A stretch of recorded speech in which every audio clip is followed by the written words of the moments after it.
Good evening everyone. आज हमारा chapter है थर्ड, फूल और कांटा।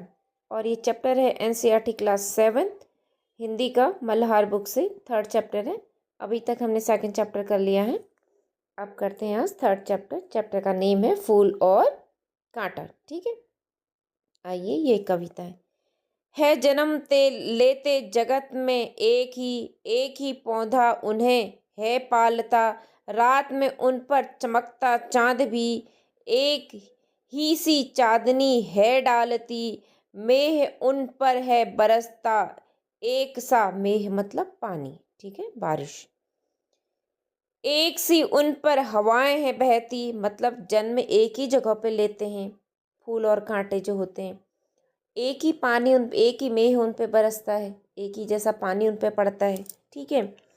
एक ही जैसी मिट्टी में वो जमते हैं।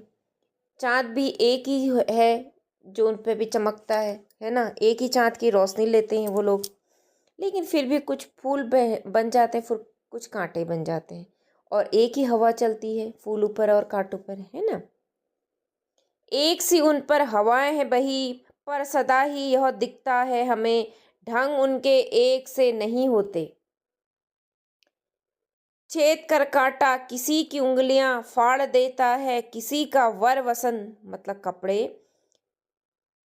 प्यार डूबती तितलियों का पर कतर, भौरे का है बेद देता शाम तन। फूल लेकर तितलियों को गोद में, भौरे को अपना अनूठा रस पिला। निस्सुगंधु और निराले रंग से है सदा देता कली जी की खिला। है खटकता एक सबकी आंख में, दूसरा है सोहरता सुरसीस पर। किसी किस तरह कुल की बड़ाई काम दे, जो किसी में हो बड़प्पन की कसर। अयोध्या सिंह उपाध्याय ने ये कहानी लिखी है, ठीक है। कहने का मतलब ये है, परवरिश एक जैसी ही होती है। जैसे क्लास में भी आप सब लोग साथ में पढ़ते हैं, एक ही जैसा आपको पढ़ाया जाता है, वही शिक्षक सारे बच्चों को एक जैसा ही पढ़ाता है। ये आपकी अपनी अपनी प्रकृति है कि आप उसे कैसे ग्रहण करते हैं। जैसे एक ही मिट्टी में फूल और कांटे उगते हैं, एक ही चांदनी की रोशनी फूल भी लेते हैं और कांटे भी लेते हैं। एक ही बारिश का पानी कांटे भी लेते हैं, फूल भी लेते हैं। एक सी हवाएं कांटे भी लेते हैं, फूल भी लेते हैं, लेकिन फिर भी उनकी प्रकृति कितनी भिन्न है। फूल अपने आप में तितलियों को बैठाता है, भंवरों को अपना रस देता है जिससे शहद बनता है ना। लेकिन कांटे क्या करते हैं, किसी की उंगलियों में चुभ जाते हैं, किसी के वस्त्रों को फाड़ देते हैं, किसी के पैरों में चुभ जाते हैं। लोग उनको बुरी नज़र से देखते हैं, लोग उनके प्रति बुरी सोच रखते हैं, कांटों के प्रति ना, कहीं चुभ ना जाए। लेकिन फूलों के प्रति एक आदर भाव रखते हैं। इसीलिए कहते हैं इंसान की जो गुण है, इंसान की जो काबिलियत है, इंसान की काबिलियतों का जो बड़प्पन है, वही सबसे बड़ी क्या है, दौलत है। तो इंसान की काबिलियत और इंसानों के जो गुण होते हैं, वही बहुत बड़प्पन के जो गुण होते हैं, वही हमेशा क्या होते हैं, आदर के पात्र होते हैं। जैसे फूल में बड़प्पन है, फूल खुद देवताओं के सरों में इठलाता है ना। देवता सारे फूल को सब आदर की दृष्टि से देखते, जबकि कांटे को नहीं देखते, क्योंकि फूल में वैसे गुण है। ओके, तो आइए ये कविता हो गई अब हमारी कंप्लीट। आगे पढ़ते हैं कवि से परिचय। उठो लालब आंखें खोलो, पानी लाई हूँ मुँह धो लो, बीती रात कमल दल खिले। ये कविता आपने बचपन में तो पढ़ी ही होगी। और इस कविता के लेखक हैं यही कौन, अयोध्या सिंह उपाध्याय। और इनका हरिऔध इनको निकनेम दिया था साहित्य में। फूल और कांटे के कवि हैं। बच्चों के लिए उन्होंने अनेक रोचक कविताएं लिखी। उनका जन्म आजमगढ़ उत्तर प्रदेश में हुआ। हरिऔध जी की चर्चित काव्य कृति प्रिय प्रवास को खड़ी बोली का पहला महाकाव्य माना जाता है, ठीक है। बच्चों के लिए उनके जीवन कविता संकलन प्रकाशित हैं। बच्चों के लिए उनके अनेक कविता संकलन प्रकाशित हैं, जिनमें चंद खिलौना, खेल तमाशा उल्लेखनीय है, ठीक है। हरिऔध जी ने बच्चों के लिए बहुत कुछ लिखा है। और हिंदी साहित्य का जो पहला महाकाव्य है प्रिय प्रवास, वो इन्हीं कवि ने लिखा है। कौन कवि ने, अयोध्या सिंह उपाध्याय जी, ठीक है। आइए हम लोग पाठ से आगे भी कर लेते हैं। मेरी समझ से कविता के आधार पर नीचे दिए गए प्रश्नों के सटीक उत्तर दीजिए, उनके सामने स्टार बनाइए। कुछ प्रश्नों के एक से अधिक ऑप्शन भी करेक्ट हो सकते हैं।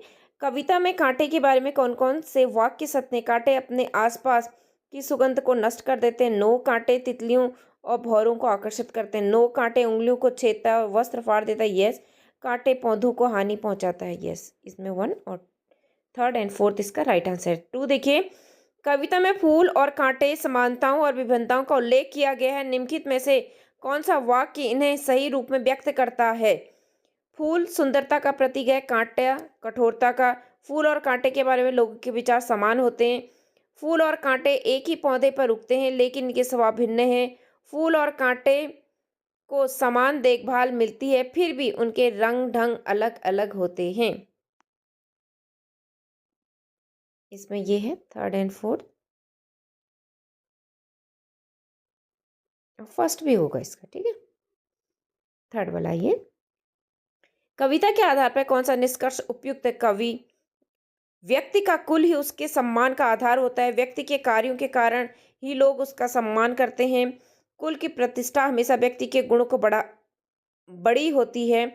कुल की प्रतिष्ठा हमेशा व्यक्ति के गुणों से बड़ी होती है। यदि व्यक्ति अच्छे कर्म करता है तो उसके कुल को प्रसिद्धि मिलती है, निसंदेह है। तो इसका 2nd और 4th आंसर करेक्ट है। 4th वाला आइए, कविता के अनुसार निम्नलिखित में से कौन सा कथन बड़प्पन के लिए सर्वाधिक उपयुक्त है?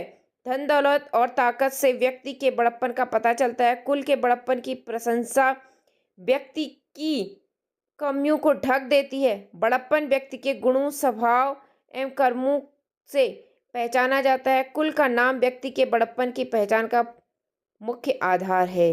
इसका 3rd है, ठीक है। 3rd answer is correct. अब इसमें आपने चर्चा करनी क्लास में कि क्यों आपने ये ऑप्शन चूज किए। पंक्तियों पर चर्चा। पंक्ति क्या है? मेह उन पर है बरसता है एक सा। मेह मतलब बारिश का पानी एक सा उन पर बरसता है। एक से उन पर हवाएं बहती, एक जैसी हवा उन पर बहती है। पर सदा ही यह दिखता है हमें, हमें हमेशा ये दिखता है, ये अंतर उनमें दिखता है। ढंग उनके एक से होते नहीं, लेकिन उनके जो ढंग होते हैं वो एक जैसे नहीं होते, ठीक है। नेक्स्ट लाइन है, किस तरह कुल की बड़ाई काम दे जो किसी में हो बड़प्पन की कसर। अब देखिए, जो इंसान में काबिलियत होती, गुण होते हैं, निसंदेह उनके अंदर एक बड़प्पन हो जाता है और उनका वो बड़प्पन उनके कुल की भी बड़ाई करता ही करता है, ठीक है। मिलान करें, आइए नीचे। अब इसमें फूल की क्या क्या विशेषताएं वो फूल के साथ मैच करनी है और कांटे की क्या क्या विशेषताएं वो कांटे के साथ आपने मैच करनी। जैसे दया, स्वार्थ कांटे में, अच्छाई फूल में, सुख, सुंदरता, कोमलता, आनंद फूल, परोपकार फूल, प्रेम फूल, बुराई कांटा, दुख कांटा, कठोरता कांटा, पीड़ा कांटा, प्रसन्नता फूल। तो ये इसकी गुण हैं, ठीक है। ये आपने ऐसे मैच करने, ओके। सोच विचार के लिए इन क्वेश्चंस को मैं उसमें डाल दूंगी शॉर्ट वीडियो में, ओके। अब आइए शब्द से जुड़े शब्द। अब बड़प्पन, संतोष।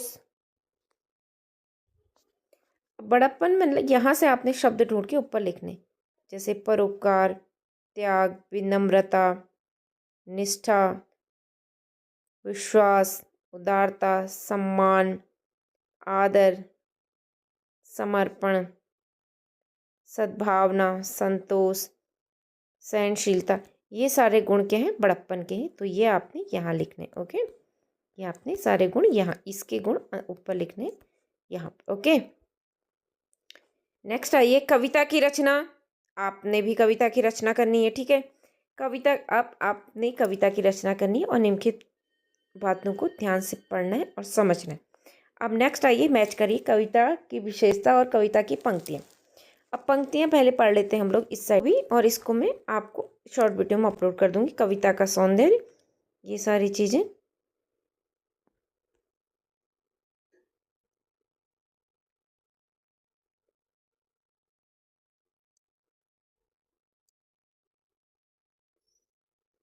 ओके, ये सारी चीज़ें मैं अपलोड कर दूंगी वीडियोज़ में। ये सारे क्वेश्चन आंसर मैं एक एक करके सारे शॉर्ट वीडियो में अपलोड कर दूंगी, तो आप लोग देख लीजिएगा इनको सॉल्व करके, ओके। बुक में सॉल्व करके मैं अपलोड कर दूंगी बुक से पेज में, okay. Okay, thank you for watching all of you. मिलते हैं नेक्स्ट वीडियो में, तब तक के लिए आप लोग पढ़ते रहिए। जय हिंद, बाय।